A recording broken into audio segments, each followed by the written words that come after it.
Moskva hamda Moskva viloyatidagi va Sankt-Peterburgdagi hamyurtlarimizga 10 yillik tajribaga ega ishonchli hujjat xizmatlarini tavsiya qilamiz. Ro'yxatdan o'tkazish va uni uzaytirish, turli xil ma'lumotnomalar, bazalar bo'yicha tekshiruv xizmatlari mavjud. Muhim eslatma. Amina ilovasi to'liq ishlamayotgani sababli ro'yxatdan o'ta olmaganlar ushbu xizmatdan foydalanishlari mumkin. Hozirning o'zida ekrandagi raqamga qo'ng'iroq qiling yoki Telegram, Imo va WhatsApp orqali yozing. Eron rasman jahon chempionatini tark etdi. Oliy rahnamo Oyatulloh Ali Xomaniy va mamlakatning bir qator amaldorlari AQSh va Isroil hujumi ortidan o'ldirilgandan keyin futbol bo'yicha Eron terma jamoasi rasman jahon chempionatini tark etdi.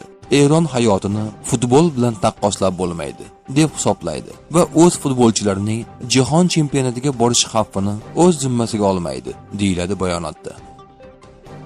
Xitoy Eron bilan real vaqt rejimida sun'iy yo'ldosh tasvirlarini va elektron razvedka ma'lumotlarini, jumladan Amerika kemalari va bazalarining aniq koordinatalarini baham ko'rmoqda.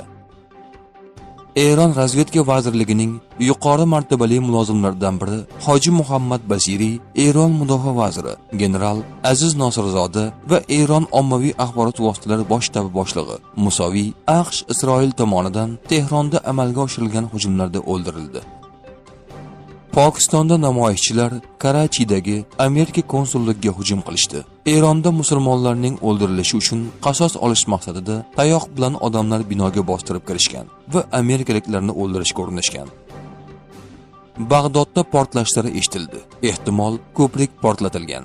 Shaharda erta tongdan beri AQShning mintaqadagi harakatlariga qarshi namoyishlar bo'lib o'tmoqda. Namoyishchilar AQSh elchixonasiga bostirib kirishga urinmoqda. Xavfsizlik kuchlari gaz bilan javob berishdi. Trump Eronga tahdid qildi. Eron hozirgina har qachongidan ham qattiqroq zarba berishini aytdi. Ular bunday qilmagani yaxshi. Chunki bunday qilsa, biz ularga hech qachon ko'rilmagan qudratli kuch bilan zarba beramiz, deya ogohlantirdi AQSh rahbari. Eron Milliy xavfsizlik kengashi kotibi Ali Larijoniy dushman rahbarlarni o'ldirish Eronni beqarorlashtiradi deb o'ylashda adashmoqda. Bizning qurolli kuchlarimiz o'z imkoniyatlari va tayyorgarlikning faqat bir qismidan foydalangan. Eron xalqi o'z rahbariyatiga sodiqligini isbotladi. Siz Eron xalqining qalbini kuydirib yubordingiz. Biz esa buning evaziga sizning qalbingizni kuydirib yuboramiz. Mustamlakachi kuchlar ular biror mamlakatga kirganda aldamchilik yoki boshqa har qanday yo'l bilan uning resurslarini talon-taroj qilishga harakat qilishadi. Hozirda Qo'shma Shtatlardagi ishlar uchun mas'ul shaxs bu talonchilikning to'liq ramzidir. Muvaqqat rahbariyat kengashi bugun tuziladi, dedi Ali Larijoniy. Eron Islom inqilobi qo'riqchilari korpusi Isroil va AQSh harbiy bazalariga qarshi yangi zarbalar to'lqinini e'lon qildi.